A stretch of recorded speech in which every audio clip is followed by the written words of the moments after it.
Jika Allah baik, mengapa banyak bayi menderita? Saudara yang terkasih, ada pertanyaan yang sering tidak diucapkan di mimbar, tetapi berteriak di hati banyak orang. Jika Allah itu baik, mengapa begitu banyak bayi yang tidak bersalah harus menderita? Bayi belum sempat berbuat dosa, belum memilih salah jalan, belum mengerti kehidupan, tetapi harus lahir dalam sakit, kelaparan, penyakit, bahkan kematian. Pertanyaan ini bukan pertanyaan orang tidak beriman. Justru sering muncul dari orang yang sungguh-sungguh percaya, tetapi hatinya remuk oleh realita dunia. Hari ini kita tidak akan memberikan jawaban murahan, tetapi kita akan belajar melihat kebenaran Alkitab dengan hati yang jujur dan iman yang dewasa. Katakan amin. Mari kita bahas.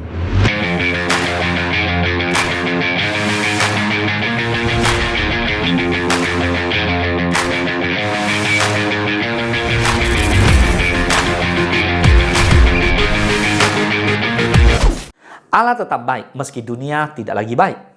Alkitab tidak pernah berkata bahwa dunia ini baik-baik saja. Justru Alkitab berkata sebaliknya di Roma 8 ayat 22. Sebab kita tahu bahwa sampai sekarang segala makhluk sama-sama mengeluh dan sama-sama merasa sakit bersalin.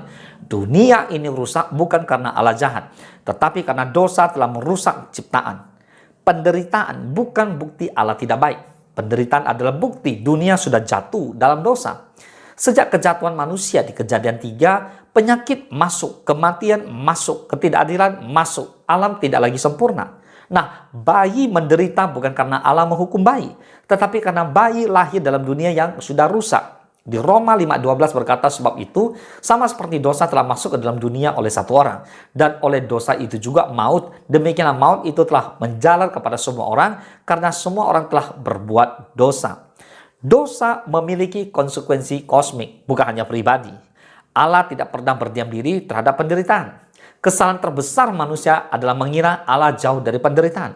Pada Alkitab menunjukkan Allah melihat. Tuhan menangis, Tuhan Allah terlibat. Di Yesaya 6:39 adalah bukti. Dalam segala kesesakan mereka, bukan seorang duta atau utusan, melainkan ia sendirilah yang menyelamatkan mereka. Dialah yang menembus mereka dalam kasih-Nya dan belas kasihan-Nya. Ia mengangkat dan menggendong mereka selama zaman dahulu kala. Allah bukan penonton penderitaan. Allah tidak duduk di surga sambil berkata, sudahlah itu urusan dunia. Justru Allah turun menjadi manusia, masuk ke dunia yang rusak, menanggung penderitaan. Di Yohanes 1:14 berkata, firman itu telah menjadi manusia dan diam di antara kita, dan kita telah melihat kemuliaannya, yaitu kemuliaan yang diberikan kepadanya sebagai anak tunggal Bapa, penuh kasih karunia dan kebenaran.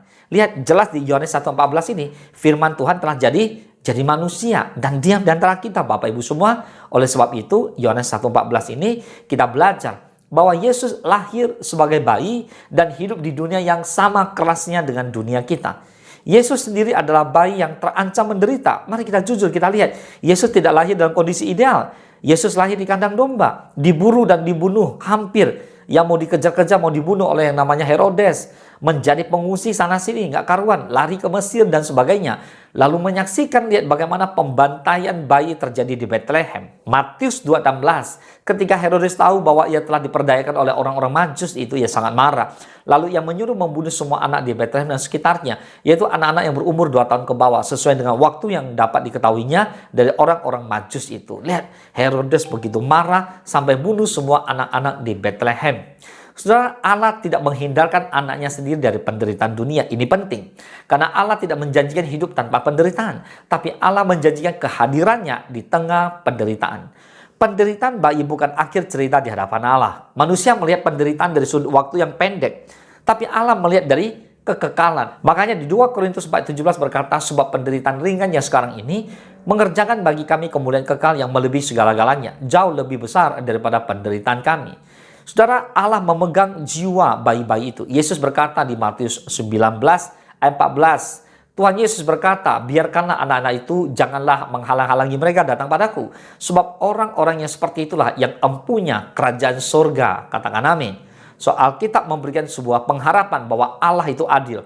Allah mengasihi anak-anak. Allah tidak mengabaikan satu jiwa pun.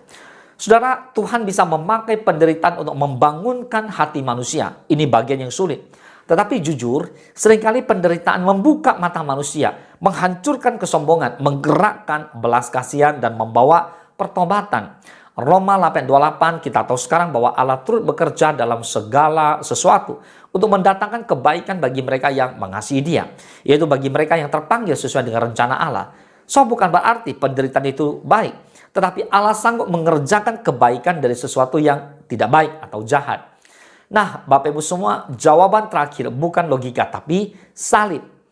Ketika semua jawaban terasa tidak cukup, Allah menunjuk kepada salib.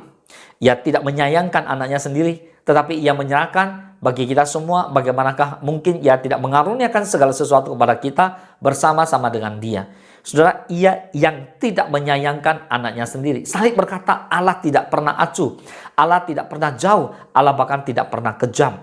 Allah memilih menderita bersama manusia. Jika Allah rela menyerahkan anaknya sendiri, kita boleh percaya bahwa tidak ada penderitaan yang luput dari perhatiannya. Nah, sebagai penutup, mari kita belajar tentang iman di tengah misteri.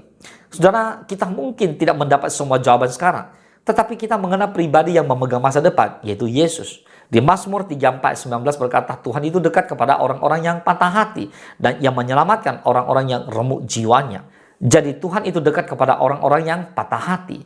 Hari ini Tuhan tidak berkata, aku menjelaskan semuanya. Tetapi Tuhan berkata, aku menyertai engkau. Mari Bapak Ibu semua, sekali lagi, bayi menderita bukan karena Allah menghukum bayi, tetapi karena bayi lahir ke dalam dunia yang sudah rusak. Jika Allah sanggup mengubah salib menjadi keselamatan, Allah sanggup mengalahkan maut, maka penderitaan bukan akhir cerita. Tetapi Allah tetap baik meskipun dunia ini rusak. Dan kabar baiknya, Yesus telah lahir ke dunia dan menyelamatkan dunia. Boleh katakan amin. Tuhan Yesus memberkati.